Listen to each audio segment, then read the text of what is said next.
Seller cannot refuse to sell for use as a drug and alcohol rehabilitation home issue. The offer from the buyer has additional language stating that seller understands that the property will be used for a drug and alcohol rehabilitation home. The seller owns 3 other homes in the subdivision and does not want to accept this offer. Can the seller refuse to accept this offer because the buyer intends to use the home as a drug and alcohol rehabilitation home? Answer: no. Under the fair housing laws, a seller cannot refuse to sell a residential property to anyone with a physical or mental impairment. A physical or mental impairment includes drug addiction, other than addiction caused by current illegal use of a controlled substance, and alcoholism. See AAC R10-2-101-17 CI-2. Therefore, if the drug and alcohol rehabilitation home would be occupied by individuals that are no longer engaged in the illegal use of controlled substances, any refusal to sell the home to the buyer would be a violation of fair housing laws. Seller not obligated to bring premises into compliance with swimming pool barrier laws. Issue: the buyer has presented an offer to purchase a home with a swimming pool.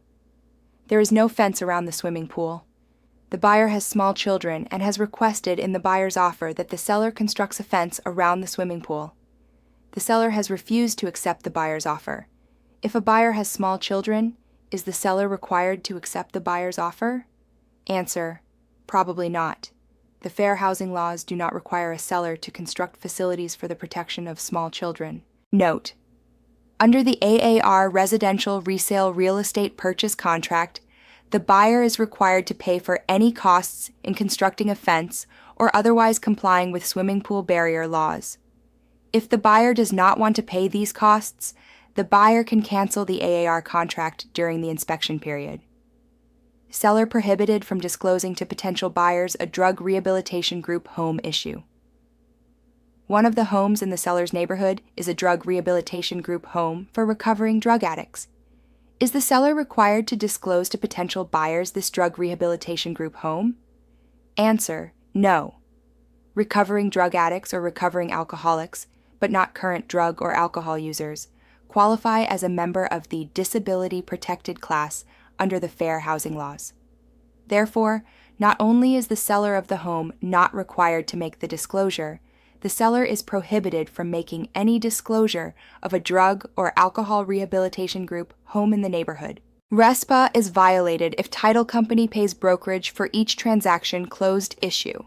ABC Title Company has approached brokerage regarding entering into a marketing services agreement, MSA, with ABC. The MSA provides that ABC will pay the brokerage X amount for every transaction closed with ABC. Is this type of agreement RESPA compliant? Answer: no. Discussion: although MSAs are permitted under RESPA, it is critical that the agreement complies with the Consumer Financial Protection Bureau's (CFPB) interpretation of Section 8 of the Real Estate Settlement Procedures Act, RESPA. In order to comply with RESPA, the brokerage must actually perform marketing services, and the payment for those services must represent the fair market value of the services rendered. Under this scenario, the brokerage would not be compliant with RESPA because the compensation is based on transactions closed. Note: brokerages using MSAs should consult with independent legal counsel familiar with RESPA prior to entering into any such agreement. RESPA prohibits kickbacks to agents for referral to a loan officer. Facts: the agent works with REO properties with XYZ Bank, the bank. The bank is encouraging the agent to refer her clients to the bank's loan officer. Although the bank does not require the agent to refer her clients to the bank's loan officer, the bank has indicated that the agent's referrals will be considered when determining whether the agent will receive future REO listings from the bank. Issue: is it a RE-SPA violation for the agent to refer her clients to the bank's loan officer, knowing that her receipt of future REO listings from the bank may be dependent on the referrals she sends to the bank? Answer: probably. Discussion: Section 8 of the Real Estate Settlement Procedures Act, RE-SPA, prohibits kickbacks and referral fees.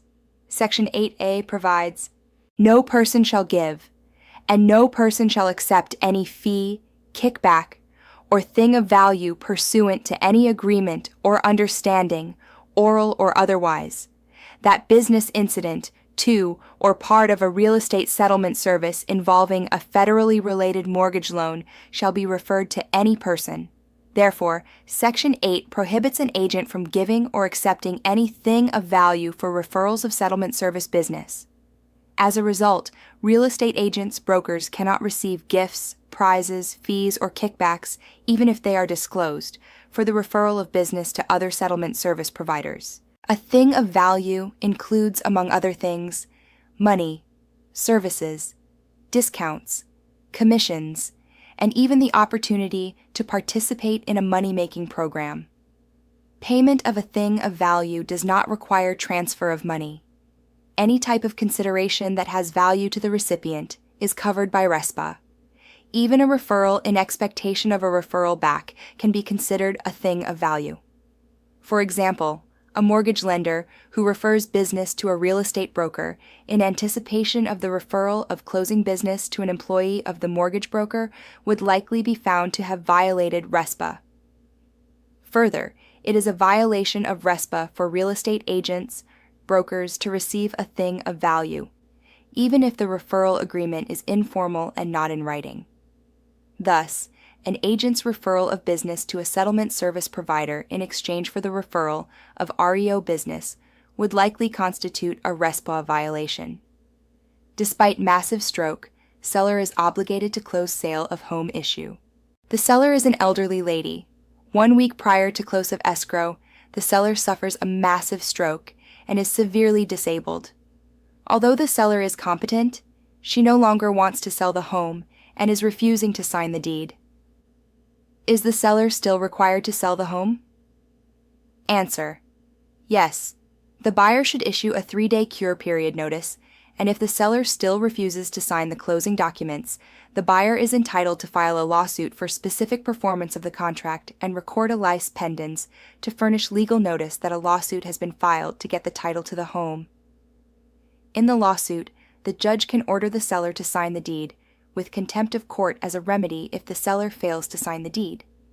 Or, the judge can order the clerk of the Superior Court to sign a deed conveying the home to the buyer. The judge can also award attorney's fees and court costs to the buyer. Foreclosure of HOA liens. Issue: a homeowner is seriously delinquent on their HOA monthly dues in the amount of $1,600. The HOA has now recorded a lien on the home. Can the HOA foreclose on this lien? Answer: yes.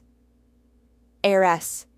Paragraph 33/1807 provides that an HOA may foreclose on a lien in the same manner as a foreclosure of a mortgage if the homeowner has not paid the dues for 1 year or owes more than $1,200.